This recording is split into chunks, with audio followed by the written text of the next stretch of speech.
Hola, bienvenidos a esta sexta sesión de la materia microeconomía. Bien, pues antes de empezar esta unidad temática, particularmente el tema de empresas y producción, vamos a dar una pequeña introducción al tema. Sabemos de antemano que los directores o directivos de las empresas, los gerentes, toman decisiones, a diario toman decisiones. Eh, una de las decisiones fundamentales que debe de tomar el empresario, en este caso, para esta unidad temática, del punto de vista de la microeconomía, vamos a considerar a empresario indistinto de o dueño de los medios de producción, o propietario de la empresa como directivo, ¿sí? Para no hacer alusión a dueño de empresa, gerente, simplemente al tomador de decisiones, llámese gerente, director o dueño de la empresa. Una de las decisiones más importantes que estas personas toman es sobre cómo va a producir la empresa. Es decir, si va a utilizar más máquinas y menos trabajadores o viceversa, más trabajadores, menos máquinas. Si la empresa quiere ampliar su producción, debe decidir cómo lo va a hacer, tanto a corto como a largo plazo, ya que es diferente la decisión que se toma. A corto plazo, puede ampliar su producción aumentando la jornada laboral, por decirlo así, de 8 horas, ampliarla a 10 horas, lógicamente con el subsecuente pago de horas extras y con el subsecuente negociación que dado momento tenga que hacer con el sindicato. Bien, ahora, si la empresa aún quiere ampliar todavía más su producción, porque está creciendo el número de clientes, las ventas, bueno, en este caso, pues debe instalar más equipos, puede adquirir brazos robóticos, o sea, robots, si su capital se lo permite, puede contratar más trabajadores, pero bueno, llegará un momento en que tendrá que construir también una nueva fábrica, todo lo cual pues requiere tiempo. Bien, para maximizar sus beneficios, la empresa debe producir lo más eficiente posible. Y una empresa puede utilizar a ingenieros y a otros expertos para determinar las formas más eficientes de producir con un determinado método o con una determinada tecnología. Sin embargo, bueno, pues el conocimiento de los ingenieros o de los técnicos, pues no indica cuál de las muchas tecnologías, que por lo general cada una de las cuales utiliza distintas combinaciones de factores productivos. Y hablar de factores productivos, les recuerdo que hablamos de capital y de trabajo, cómo se combinan, ¿verdad? Dice, bueno, para permitir producir con el menor costo posible o dar o cual permite obtener pues el mayor beneficio posible. Es decir, el ingeniero, los técnicos le pueden decir al director o al empresario evaluar por separado cada uno de los métodos, cada una de las combinaciones de tecnología o de capital y de trabajo. Pero lo que sí el ingeniero, el técnico especializado, pues no puede no tener una visión completa de un estudio comparativo de las diferentes combinaciones y el impacto que tiene en la productividad. Este tipo de decisiones, por lo general, le corresponde a los directivos de la empresa.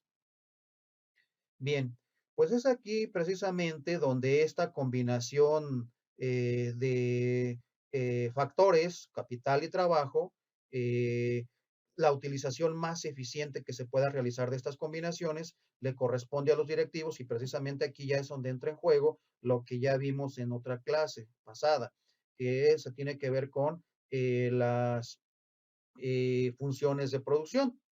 Bueno, vamos a ver, digo, esta unidad, esta de empresas y producción, este tema en particular es un poquito más de microeconomía intermedia, no avanzada, intermedia, Entonces ya es un poquitito más avanzado de lo que se ha visto hasta la fecha, hasta este momento. Bueno, las diversas formas en que se puede transformar los factores productivos en productos se resume en la función de producción, que ustedes ya la conocen y que vamos a retomar el tema el día de hoy. La relación entre las cantidades utilizadas de factores productivos y la cantidad de producción máxima que se puede fabricar, dado el conocimiento actual de la tecnología y de la organización, la función de producción de una empresa que solo utiliza trabajo y capital es, como ustedes lo conocen, la fórmula que ahorita se las muestro, es esta, ¿verdad? La cantidad es igual, bueno, la cantidad de producción que se va a obtener está en función de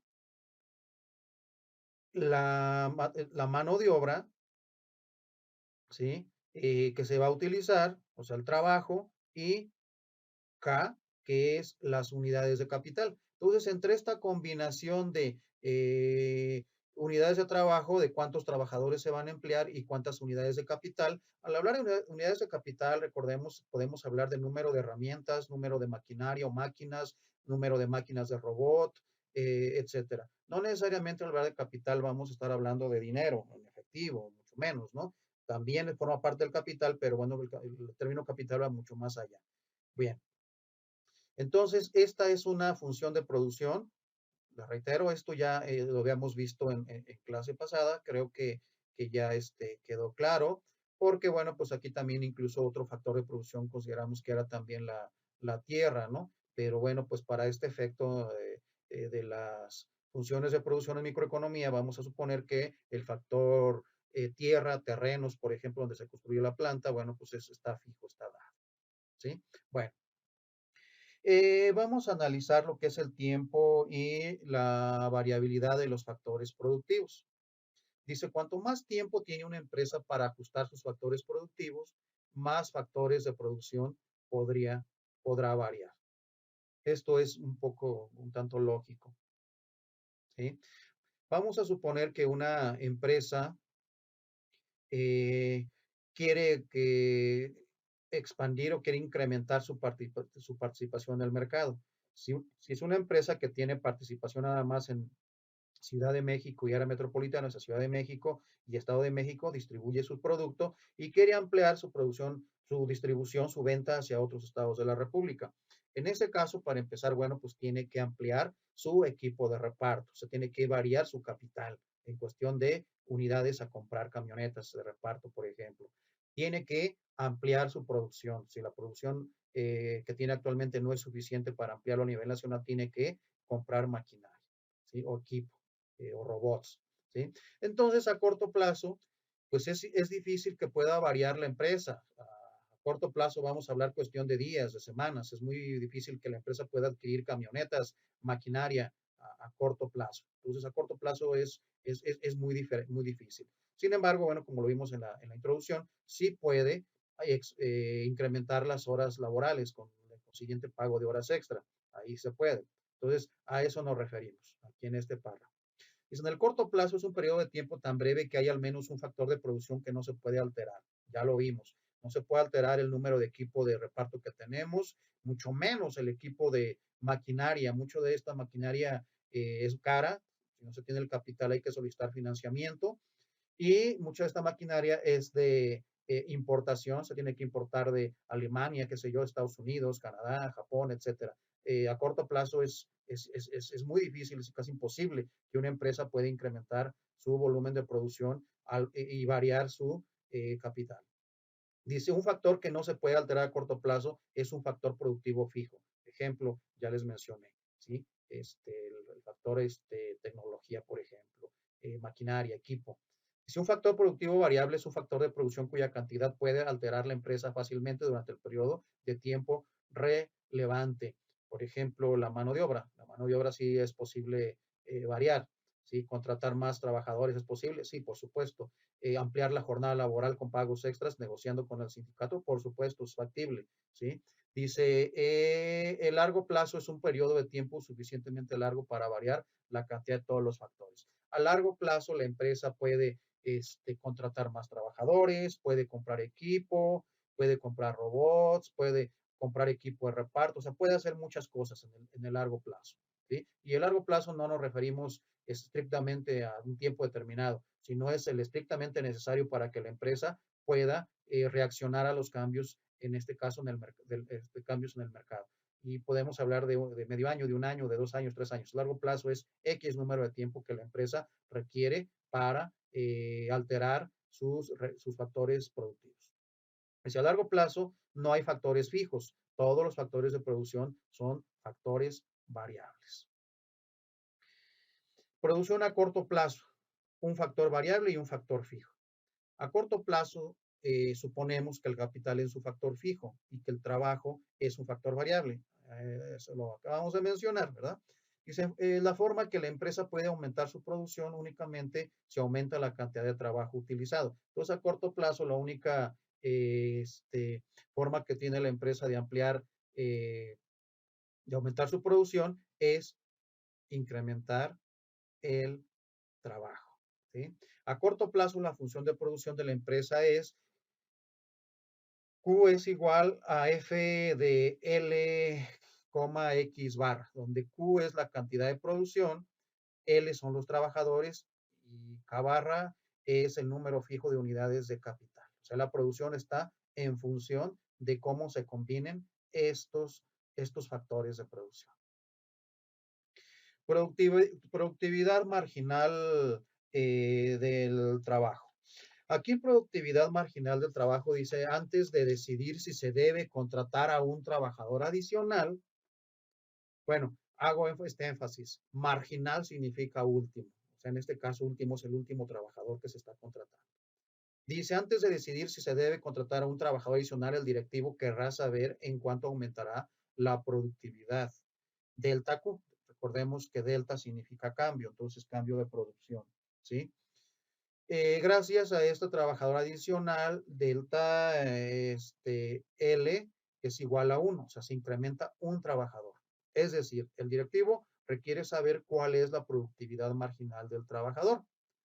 Bueno, y aquí se simboliza como PM mayúscula, G minúscula y una L subíndice. O sea, aquí quedó casi al mismo nivel, pero esto va a quedar aquí abajo, ¿no? PMG, subíndice, L mayúscula, ¿sí? L mayúscula, bueno, pues significa a las cuestiones laborales, al número de trabajadores.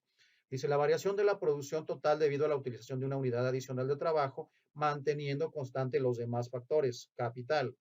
Si la producción varía en delta Q, cuando el número de trabajadores aumenta en delta L, la variación de la producción por trabajador es producto marginal del trabajo es igual a la variación en la cantidad de producción entre la cantidad de variación de la mano de obra. Vamos, un ejemplo. Si el número de trabajadores, por ejemplo, aumenta de 1 a 2, vamos a suponer que tenemos un trabajador, contratamos uno más, ya tenemos 2 trabajadores. Entonces, delta L es igual a 1. Uno es un trabajador adicional. Y la producción vamos a suponer que aumenta. Si un solo trabajador produce 5 unidades y 2 trabajadores producen 18 unidades, entonces, bueno, pues 18 menos 5 es igual a 13. Entonces, varió ahí 13 unidades de producción. En este caso, empleando la fórmula, si producto marginal es esto, entonces quedaría 13 entre 1 es igual a 13. Entonces, 13 sería la productividad marginal del trabajo. O sea, cuánto le está aportando a la empresa en unidades producidas el contratar a un trabajador adicional. Pero este no es el único factor a utilizar para una toma de decisiones por parte de un directivo, no solamente la productividad marginal de contratar un trabajador más. También es muy importante la productividad media del trabajo.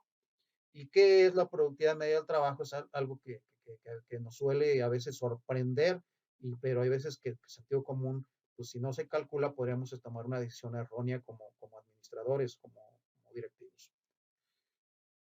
Antes de contratar a trabajadores adicionales, es posible que el directivo también quiera saber si la producción va a aumentar proporcionalmente a este trabajo adicional. Para responder a esta pregunta, la empresa tiene que calcular cómo afectan los trabajadores adicionales a la productividad media del trabajo. Se simboliza de esta forma. La relación entre la producción y el número de trabajadores utilizados para fabricar esa producción es productividad media del trabajo es igual a cantidad producida entre número de trabajadores. En este caso vamos a suponer, digo, para que vean claramente la importancia de calcular la productividad media por trabajador, vamos a suponer que 10 trabajadores, vamos a suponer que es una empresa de que ensambla computadoras, y vamos a suponer que 10 trabajadores pueden ensamblar 10 computadoras en un día. 10 trabajadores pueden ensamblar 110 computadoras en un día. Y en ese caso, bueno, la productividad media del trabajador será de 11, es decir, 110 unidades de producción entre 10 trabajadores, que es el número de trabajadores, es igual a 11 computadoras ensambladas al día. Pero vamos a suponer que tenemos registros y que en el pasado teníamos 9 trabajadores, ¿sí? En este caso, la productividad media del trabajo para 9 trabajadores es 12, que tenemos el registro, ¿verdad? De 12 PCs o de 12 computadoras al día. Así pues, el aumentar de 9 trabajadores a 10 trabajadores, se reduce la productividad media por trabajador. Es decir, si antes producía cada trabajador en promedio 11, no 12, ahora que al incrementar un trabajador más, pues se produce solamente 11. Podríamos preguntar, ¿qué está sucediendo? ¿Por qué no al incrementar un trabajador más, pues incrementa la productividad media? Bien, en este caso, bueno, pues entra en juego lo que se le conoce como la ley de los rendimientos marginales decrecientes, ¿sí? Y vean, vayan viendo, ojalá ustedes vayan visualizando estos temas de economía, de microeconomía, cómo al administrador les son útiles para toma de decisiones, ¿sí? Sin embargo, bueno, pues en las empresas, énfasis en las pequeñas y medianas empresas, pues hay veces que se siguen estos criterios en forma empírica, intuitiva, pero más no bajo cierta metodología y mucho menos, hay veces que ni siquiera se considera, ¿no? Este tipo de técnicas para la toma de decisiones. Bueno, aquí les mencionaba, ¿no? La ley de los rendimientos marginales decrecientes.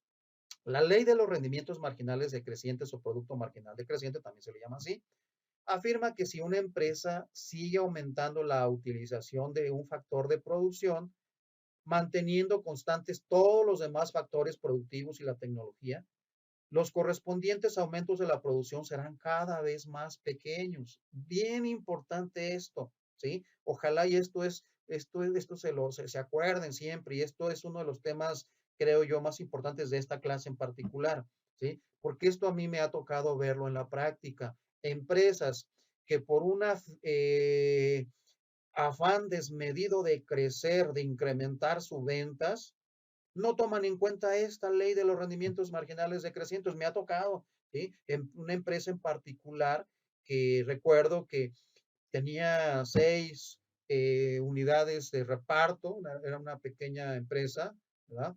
Y abastecía únicamente al mercado local, Ciudad de México y Estado de México, y quería expandirse a otros estados de la República, pero no consideraba que solamente tenía 6 unidades de reparto.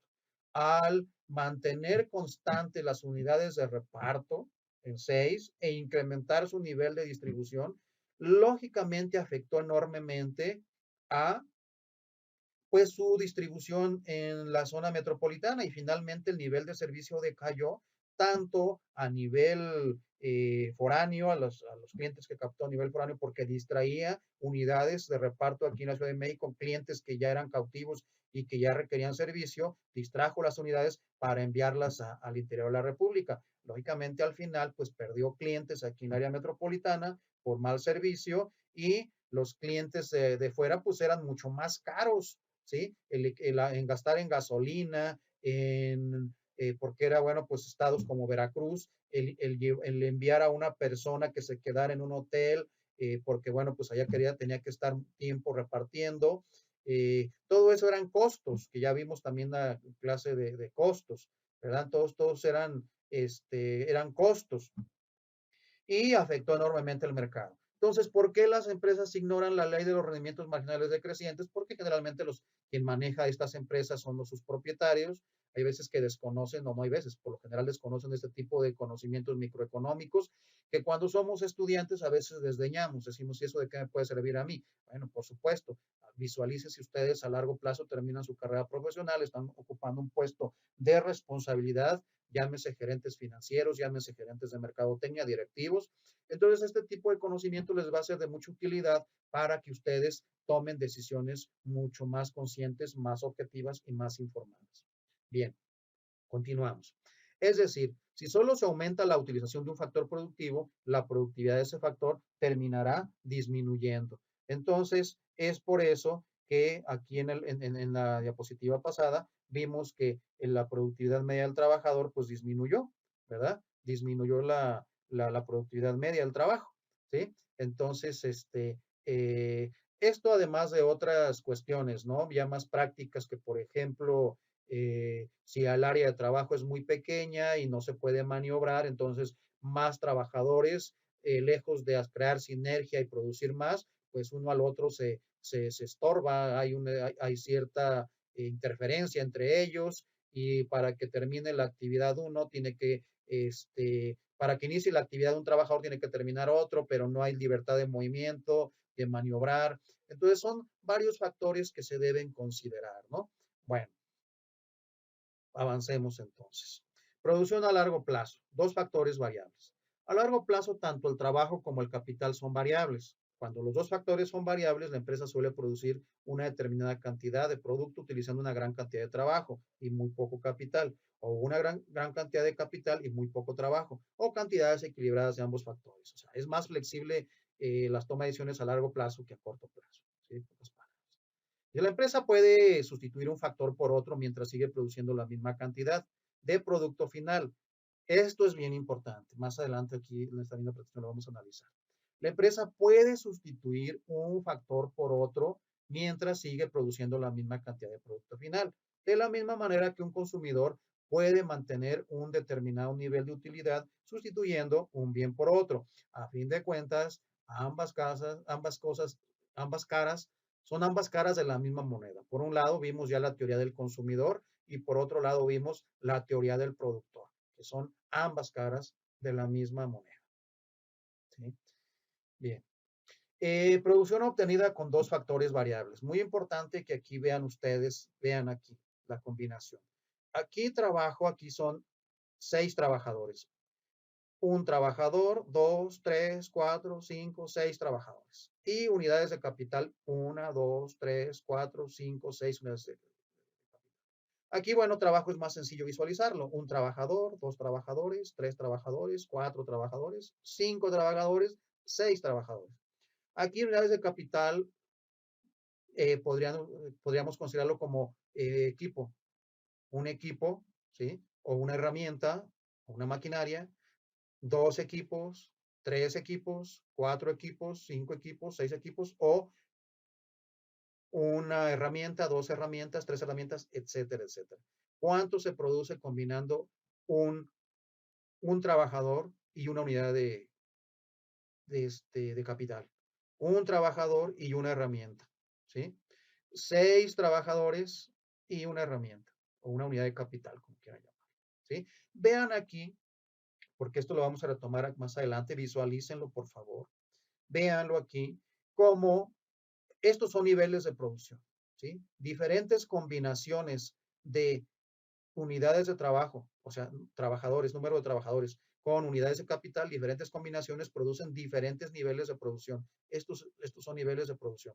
Y vean cómo, lo que venimos diciendo, mismo nivel de producción puede ser, puede alcanzarse con diferente combinación de factores de producción. En este caso, por ejemplo, vean la cantidad de 24, está en negrito.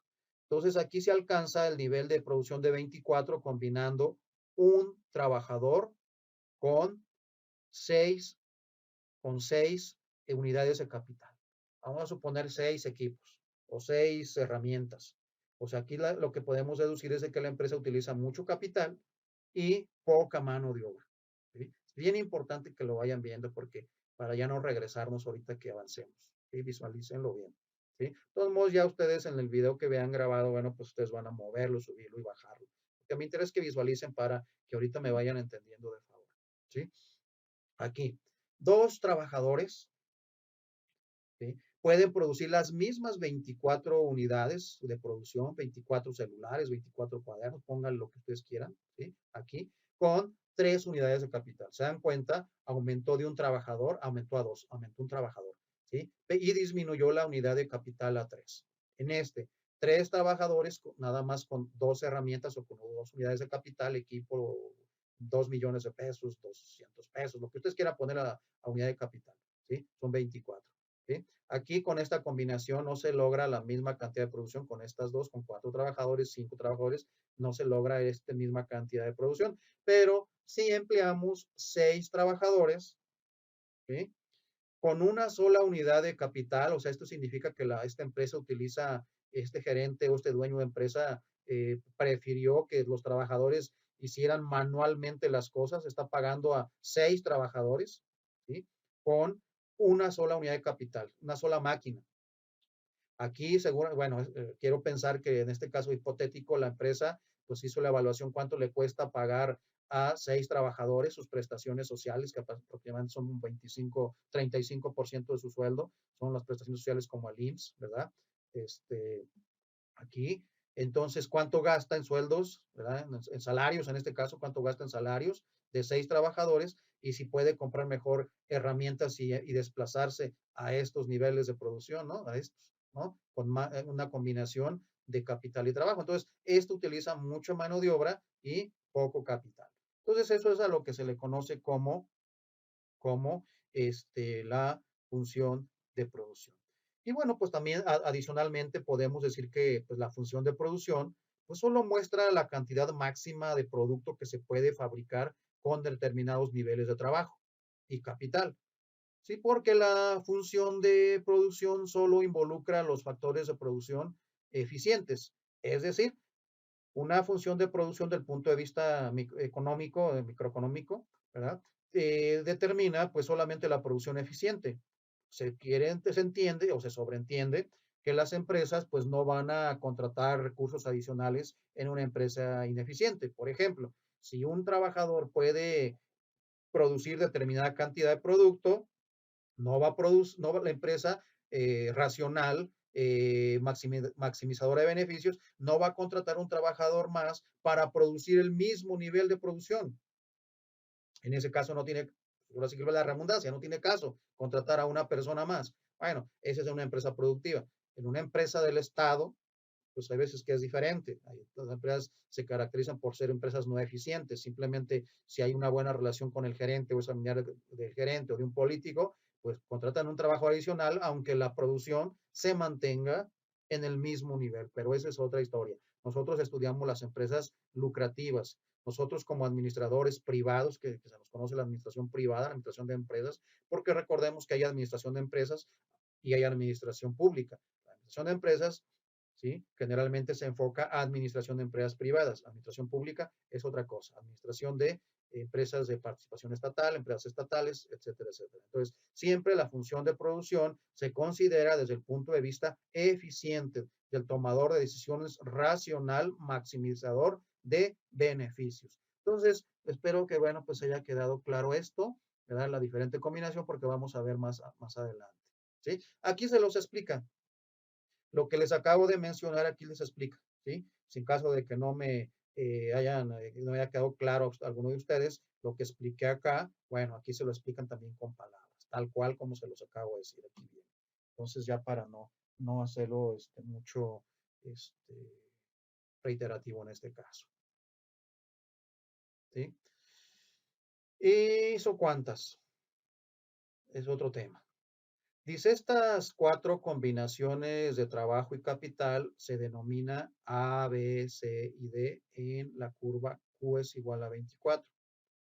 Denominamos esta curva isocuanta, que es una curva que muestra la combinación eficiente de trabajo y capital que puede producir el mismo ISO, es decir, nivel de producción es igual a cantidad. ISO, bueno, ISO deriva de la palabra griega isos, ISO significa igual. Entonces aquí esto, por eso dice, por eso se llama isocuanta. ISO de igual, ¿sí? Igual nivel de producción igual a cantidad. ¿Cuántas? ¿Cuánto? ¿Qué significa cantidad? ¿Cuánta producción? Y si la función de producción es Q es igual a F, bueno, la cantidad de producción está en función de la cantidad de trabajadores a emplear y de la cantidad de capital a emplear, o sea, de los factores que se van a emplear, esa combinación.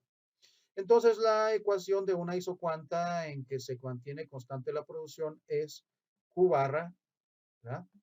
Es igual a la F, o sea, Q barra está en función de lo que es la cantidad de trabajadores y la cantidad de unidades de capital.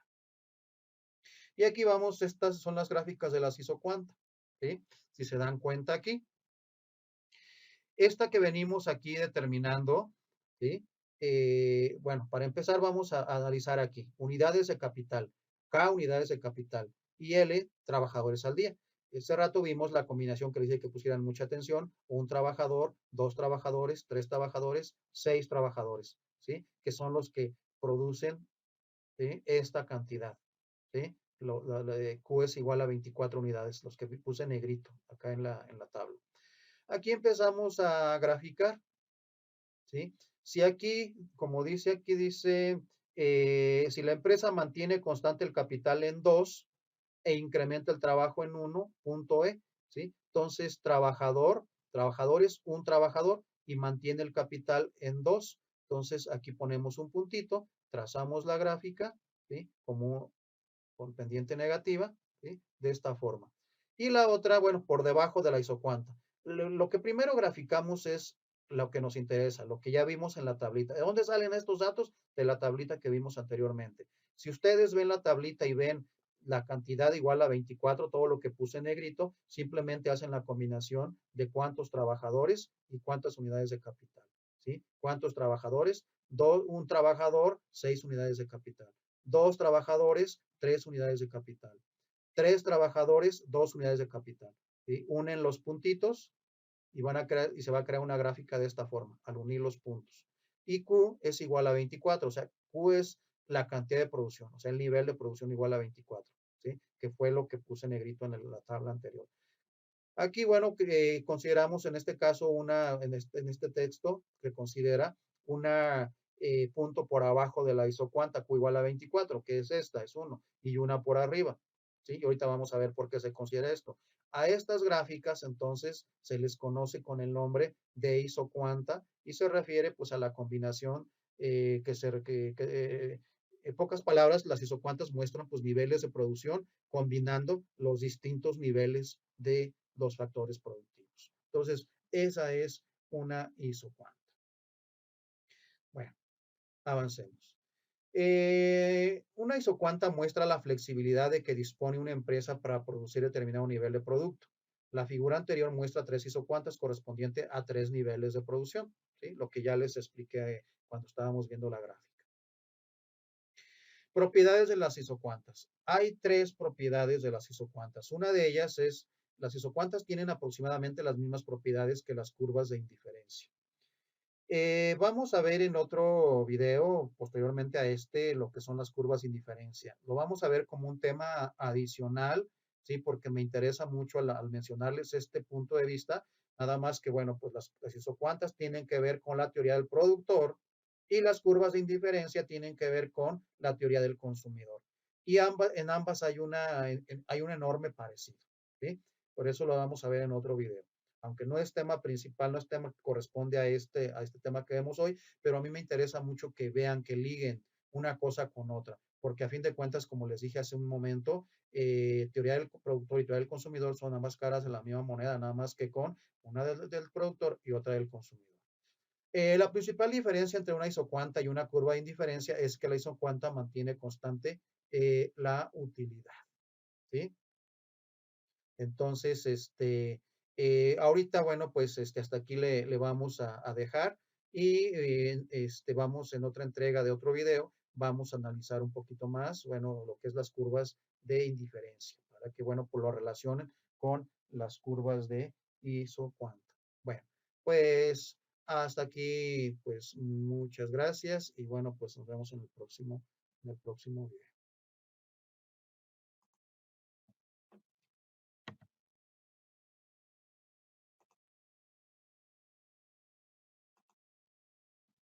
Hola, bienvenidos a la segunda parte de el video Empresas y Producción. En el video anterior nos quedamos en esta diapositiva. Vamos a verla otra vez, vamos a repetirla. Hubo aquí un pequeño error y bueno, pues esto creo que es conveniente desde el punto de vista didáctico, puesto que en economía por lo general se trabaja con una gran cantidad de variables y bueno, pues si omitimos o si nos equivocamos una variable por otra, bueno, pues el resultado es completamente diferente. Entonces, bueno, pues es importante resaltar esto. Hay que tener mucho cuidado con cuando estudiamos economía. Bien, entonces esto de las propiedades de las isocuantas. Dice, las isocuantas tienen aproximadamente las mismas propiedades que las curvas de indiferencia. Es lo que les había comentado al final del video anterior, que vamos a ver algo a continuación de esta diapositiva, algo relacionado con las curvas de indiferencia. Aquí fue donde hubo un pequeño error y además aquí se complementa. Dice, la principal diferencia entre una isocuanta y una curva de indiferencia es que la isocuanta mantiene constantes las cantidades. En la video anterior, aquí hubo un pequeño error, decía la utilidad. Entonces, no, las isocuantas mantienen constantes las cantidades. Nos referimos a las cantidades como las cantidades de producción, o sea, los diferentes niveles de producción. Si se acuerdan, vimos en la gráfica anterior que de tres niveles de producción, tres curvas, uno con el nivel de producción de 14, otro con el nivel de producción 24 y el otro con nivel de producción de 35 unidades. Bien, luego dice, mientras que las curvas de indiferencia mantienen constante la utilidad.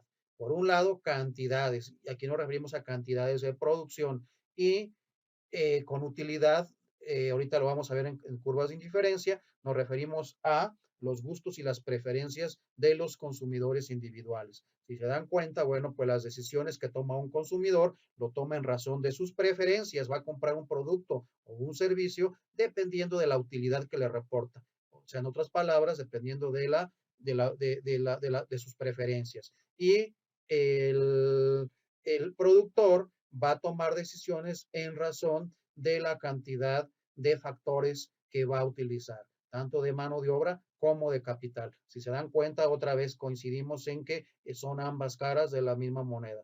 Uno le estudia la teoría del productor y por otro lado, la teoría del consumidor estudia las curvas de indiferencia. Bueno, ya haciendo esa pequeña aclaración, por favor ahí tomen nota en su cuaderno, en esta aclaración que acabo de hacer en el última párrafo de esta diapositiva.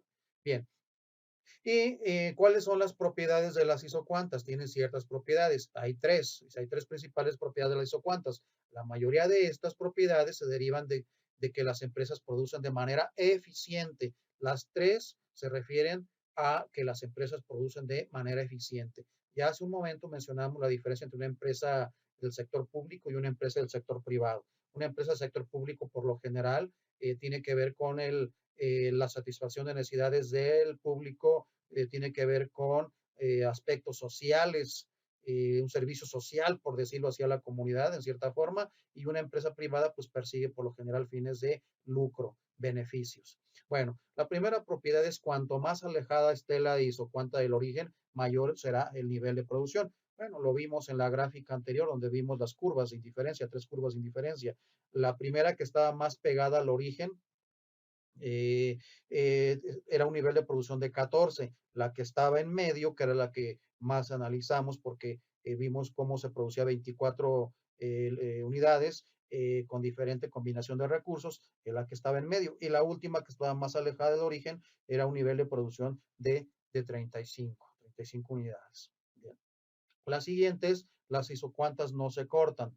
Si se cortaran las isocuantas, en este caso veríamos que, bueno, pues le sería indistinto a la empresa hacer una combinación de factores de producción indistintamente. Entonces, tiene que ver con la eficiencia, como lo mencionamos aquí, ¿sí? Y la tercera, las isocuantas tienen pendiente negativa.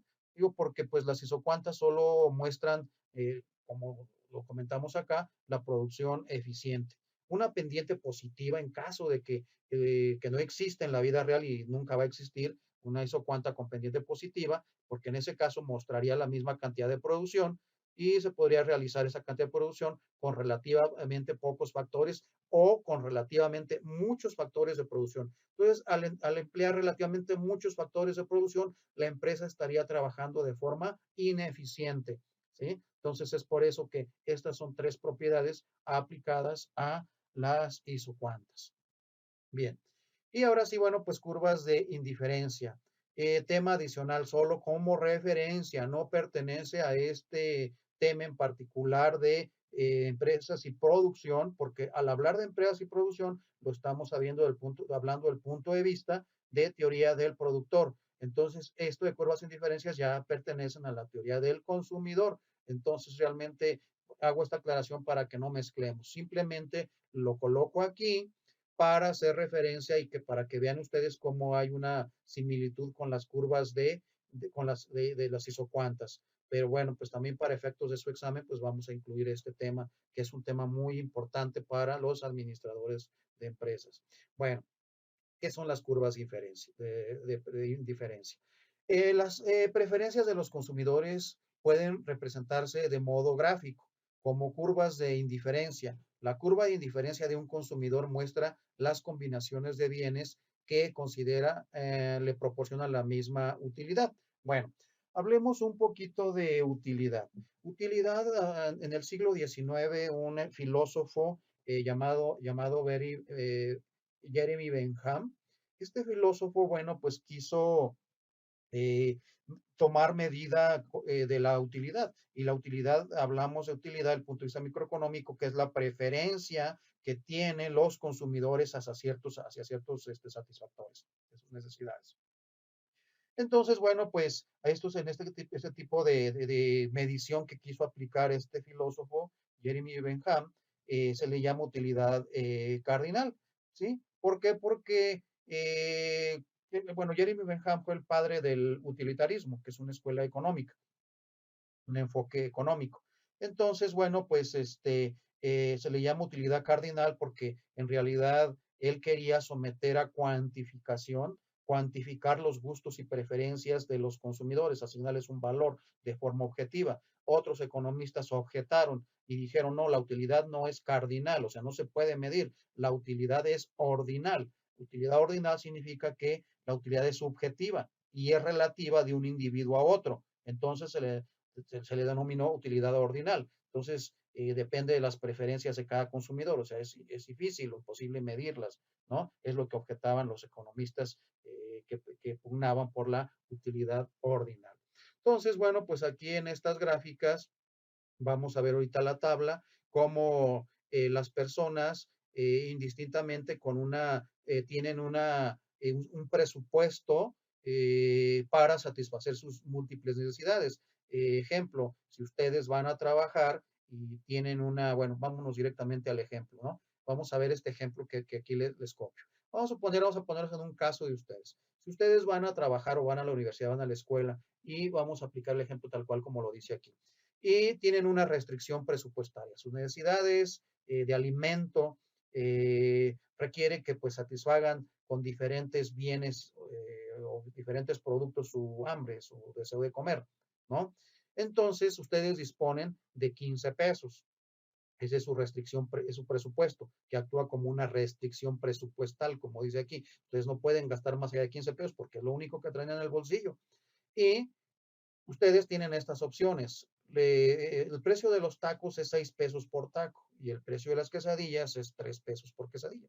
Entonces, ustedes, su restricción presupuestaria o presupuestal es de 15 pesos. No pueden salirse de ese presupuesto. Entonces, ¿cómo van a combinar esas diferentes alternativas para satisfacer su necesidad? ¿Qué es lo que le reporta más utilidad o menos utilidad? Bueno, aquí lo vemos. Ustedes pueden combinar 2 tacos y una quesadilla, ¿sí? Esto gastan exactamente los 15 pesos, ¿sí? Ya gastaron sus 15 pesos. Y le dan una utilidad de 80. Reitero, utilidad significa, bueno, es algo subjetivo, pero aquí para efectos prácticos se les asigna un valor desde el punto de vista de la utilidad cardinal, ¿sí? Entonces, aunque es muy subjetivo, tiene un valor de 80. Bueno, si ustedes compran dos tacos y una quesadilla, pues gastan los 15 pesos, es su restricción presupuestaria, no pueden gastar más porque no traen más, ¿sí? Sí pueden traer menos, pero la utilidad marginal sería menor. Ahora, esta otra combinación pueden comprar también un taco y tres quesadillas, ¿sí? Gastarían exactamente los mismos 15 pesos. Pero si se dan cuenta, acá esta combinación les da una utilidad de 80 y aquí les da una utilidad de 69. Entonces, ¿cuál preferirían ustedes? ¿Cuál decisión del punto de vista económico, del punto de vista de un ser racional tomaría? Pues lógicamente esta, por los mismos pesos, una mayor utilidad. ¿Por qué? Bueno, pues tal vez porque ustedes ahí lo deducen, ¿no? Porque tal vez los tacos es de doble tortilla, son más grandes, se les puede poner todo lo que conllevan todos los frijoles, nopales, queso, qué sé yo. Entonces, le reporta una mayor utilidad. Entonces, en base a eso se toman decisiones. Ahora, véanlo acá en nuestro punto de vista, esto que lo subrayé. Si se dan cuenta, esta combinación de 5 tacos está fuera de su presupuesto. 36 el gasto y en esta 30. Pero vean, si ustedes trajeran 50 pesos en el bolsillo, ¿cuál de las dos elegirían?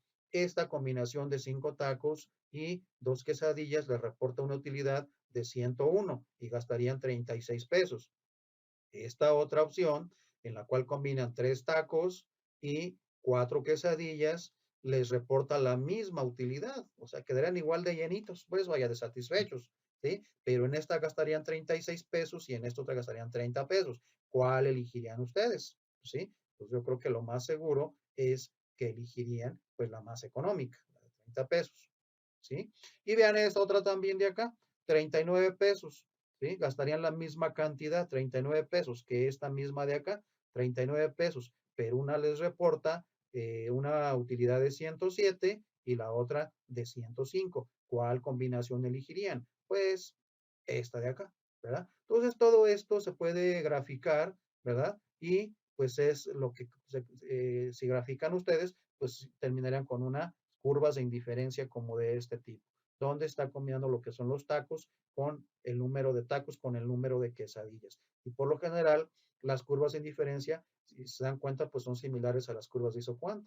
Todas son, y aquí se vería un mapa, ¿verdad? De una serie de curvas. Si graficáramos más, se vería una serie de curvas, ¿sí? Nada más que es el lado opuesto. Otra eran isocuantas desde el punto de vista del productor y esta es las curvas de indiferencia en base a la utilidad que reporta, ¿sí? De los combinación de bienes que puede consumir, que puede adquirir los consumidores. Entonces, a fin de cuentas, vean que hay una gran similitud, ¿sí?